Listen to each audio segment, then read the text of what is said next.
Kami mahasiswa akuntansi Universitas Galuh yang sedang menempuh perkuliahan semester 6.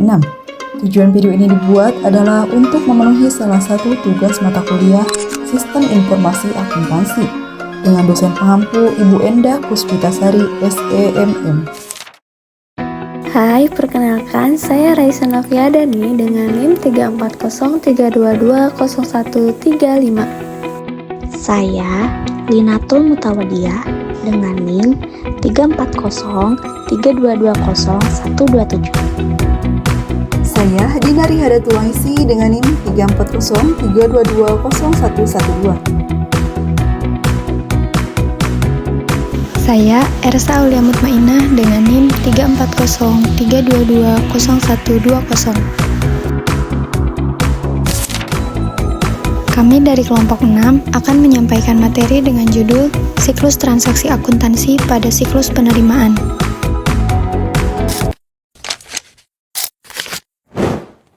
Dalam era digital saat ini, sistem informasi akuntansi memainkan peran penting dalam mengelola transaksi bisnis. Salah satu komponen kunci dalam sistem informasi akuntansi adalah siklus transaksi akuntansi yang terdiri dari beberapa tahapan, termasuk siklus penerimaan. Siklus penerimaan merupakan proses pengelolaan transaksi yang terkait dengan penerimaan kas, piutang, dan aktiva lainnya. Dalam siklus ini, perusahaan harus mengelola proses penerimaan, pencatatan, dan pelaporan transaksi dengan akurat dan efisien. Dalam materi ini, kita akan membahas konsep dasar siklus penerimaan, prosedur pengelolaan transaksi, dan sistem pengendalian internal dalam siklus penerimaan kas. Dengan memahami siklus penerimaan kas, kita dapat meningkatkan kemampuan dalam mengelola keuangan perusahaan dan membuat keputusan bisnis yang lebih tepat. Mari kita simak materi ini dengan seksama dan siapkan diri kita untuk memahami konsep-konsep akuntansi dan sistem informasi yang penting dalam siklus penerimaan.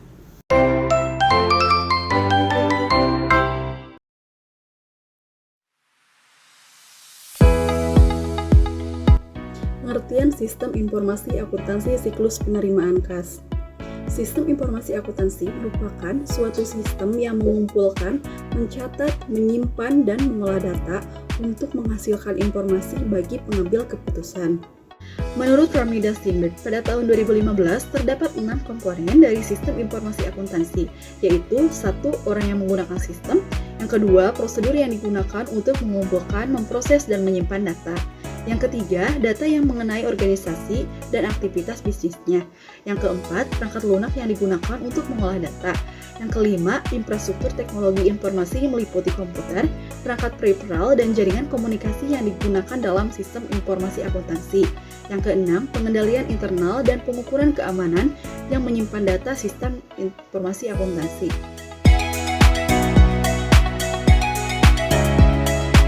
Menurut Jugianto, pada tahun 2005, sistem informasi akuntansi memiliki beberapa sistem bagian yang berupa siklus-siklus akuntansi, yaitu 1. Siklus pendapatan, yang kedua siklus pengeluaran kas, yang ketiga siklus konversi, yang keempat siklus manajemen sumber daya manusia, yang kelima siklus buku besar dan pelaporan keuangan.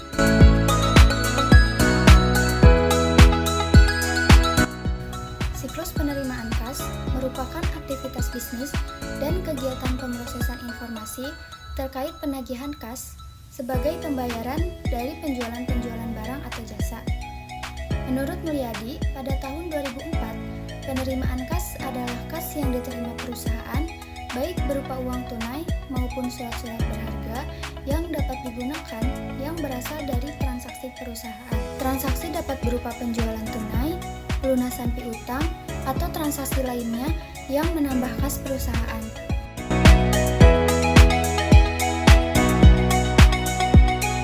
Berikut beberapa pendapat ahli tentang tujuan siklus penerimaan. Yang pertama, menurut Mulyadi pada tahun 2001, tujuan siklus penerimaan adalah untuk memastikan bahwa penerimaan kas dan piutang dicatat dan dilaporkan dengan akurat dan efisien, sehingga dapat membantu perusahaan dalam mengelola keuangan dan membuat keputusan bisnis yang tepat. Yang kedua, menurut Romney dan Steinberg pada tahun 2006, Tujuan siklus penerimaan adalah untuk memastikan bahwa penerimaan kas dan piutang dicatat dan dilaporkan dengan akurat, sehingga dapat membantu perusahaan dalam mengelola risiko keuangan dan meningkatkan efisiensi operasional.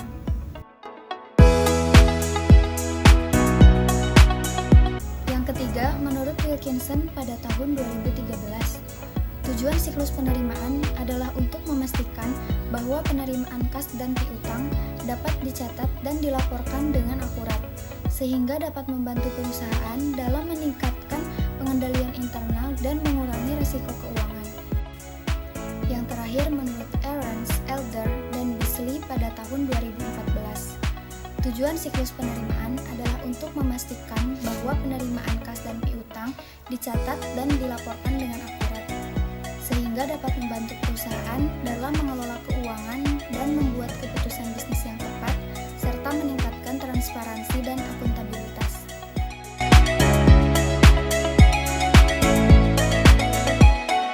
Dari beberapa pendapat tadi, dapat disimpulkan bahwa tujuan siklus penerimaan adalah untuk memastikan bahwa penerimaan kas dan piutang dicatat dan dilaporkan dengan akurat, sehingga dapat membantu perusahaan dalam mengelola keuangan, membuat keputusan bisnis yang tepat, dan meningkatkan efisiensi operasional.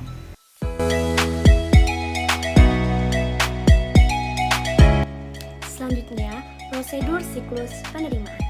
Beberapa prosedur yang digunakan untuk membentuk sistem penerimaan kas terdiri atas yang pertama, prosedur order penjualan. Fungsi penjualan menerima order dari pelanggan dan membuatkan faktur penjualan agar dapat dilakukan pembayaran barang atau jasa kepada fungsi kas. Yang kedua, prosedur penerimaan kas. Selanjutnya, fungsi kas menerima pembayaran dan memberikan bukti pembayaran dalam bentuk pita kas register pada faktur. Dan yang ketiga, prosedur pencatatan penjualan dan penerimaan kas. Dilakukan pencatatan transaksi penjualan ke dalam jurnal penjualan dan penerimaan kas oleh fungsi akuntansi.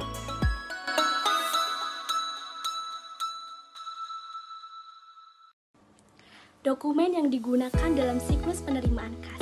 Terdapat dokumen yang dibutuhkan dalam siklus penerimaan kas menurut Mulyadi tahun 2004 adalah yang pertama, faktur penjualan tunai. Dokumen ini digunakan untuk merekam informasi yang diperlukan oleh manajemen mengenai transaksi penjualan.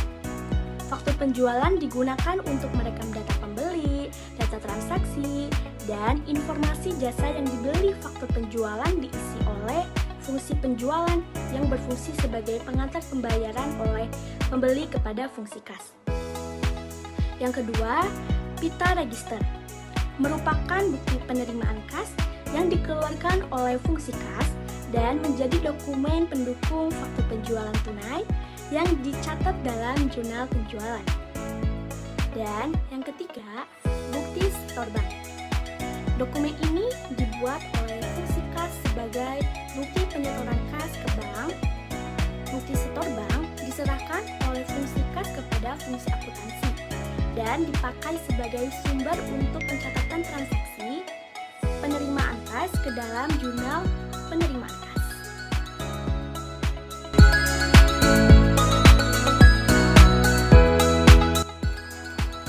Sistem pengendalian internal pada siklus penerimaan kas. Menurut Romney dan Steinbart pada tahun 2015, pengendalian internal adalah suatu proses yang dijalankan untuk dapat menyediakan jaminan yang memadai bahwa tujuan pengendalian telah terpenuhi dan menghindari adanya segala ancaman berupa segala potensi kejadian yang akan merugikan atau yang kejadian yang tidak diinginkan yang dapat merusak sistem informasi akuntansi yang telah berjalan dalam organisasi. Tujuan dari pengendalian internal adalah agar organisasi dapat berjalan dengan efisien. COSO atau Committee of Sponsoring Organizations, organisasi otoritas pengendalian internal, telah menerbitkan struktur pengendalian internal yang dapat digunakan untuk mengendalikan kegiatan perusahaan agar sesuai dengan regulasi yang berlaku.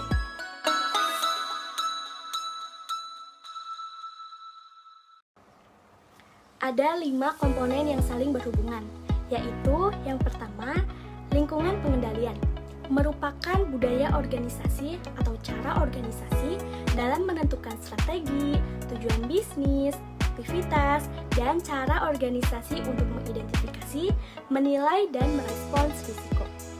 Yang kedua, ada penilaian risiko.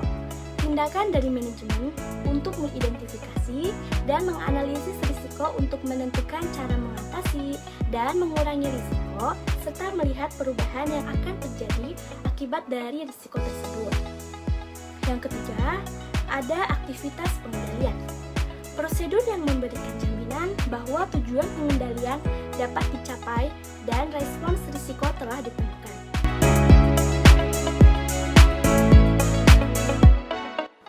Yang keempat, ada informasi dan komunikasi.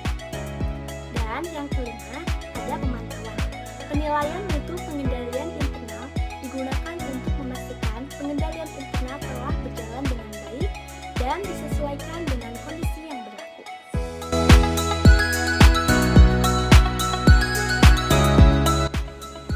Hal-hal yang perlu diperhatikan dalam menjalankan proses pengendalian internal yaitu 1. Otorisasi transaksi, pengesahan aktivitas bisnis oleh pihak yang memiliki kewenangan dengan tujuan agar tidak terjadi penyelewengan wewenang dan tindakan kecurangan. Otorisasi dapat diberikan dalam bentuk tanda tangan, inisial, atau kode otorisasi khusus untuk setiap aktivitas. 2. Pemisahan tugas. Setiap tugas dilaksanakan oleh satu pegawai yang diberikan tanggung jawab atas tugas tersebut. Pemisahan tugas dapat dibagi menjadi fungsi otorisasi, fungsi pencatatan, dan fungsi penyimpanan. Tujuan dari pemisahan tugas agar tidak terjadi kecurangan seperti pemalsuan catatan atau transaksi fiktif. Yang ketiga, supervisi, pengawasan terhadap proses bisnis perusahaan agar berjalan sesuai dengan aturan. Yang keempat, catatan akuntansi. Setiap penerimaan kas harus dilakukan secara akurat dan valid, serta sudah dilakukan otorisasi oleh pegawai yang berwenang.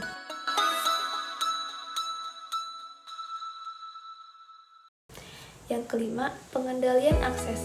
Pembatasan akses di area penyimpanan untuk melindungi data dan aset perusahaan agar tidak semua orang mendapat akses pada dokumen tersebut.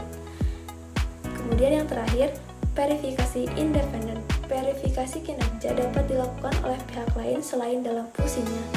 Tujuan dilaksanakannya verifikasi agar memastikan setiap fungsi menjalankan tugasnya sesuai prosedur yang ada.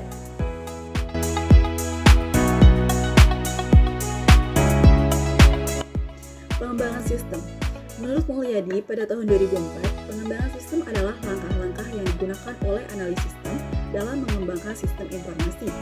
Proses pengembangan sistem dibagi menjadi 3, yaitu analis sistem, desain sistem, dan implementasi sistem. Pengembangan sistem dilakukan dengan tujuan menghasilkan sistem yang lebih efisien dan ekonomis dari sistem sebelumnya. Tujuan dari pengembangan sistem untuk beberapa alasan, antara lain perubahan kebutuhan pengguna, perubahan teknologi dan sistem informasi, perbaikan proses bisnis, mempertahankan keunggulan kompetitif, peningkatan produktivitas, pertumbuhan organisasi, downsizing, dan perbaikan kualitas.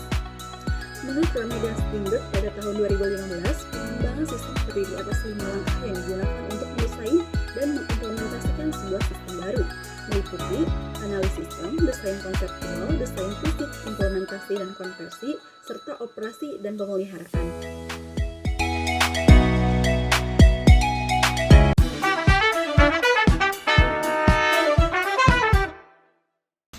Habis posting ke buku besar tuh kan ada jurnal ya? Jurnal penyesalan gak sih? Jurnal penyesuaian. Singkatan pajak penghasilan itu apa sih? PHP ya?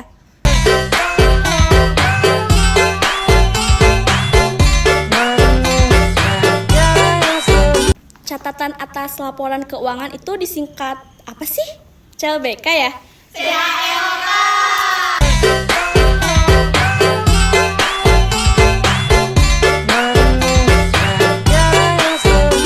Laporan yang mencatat keluar masuknya uang itu namanya apa sih? Arus ikhlas ya? Ini aku, kau genggam hatiku. kelompok 6 relay.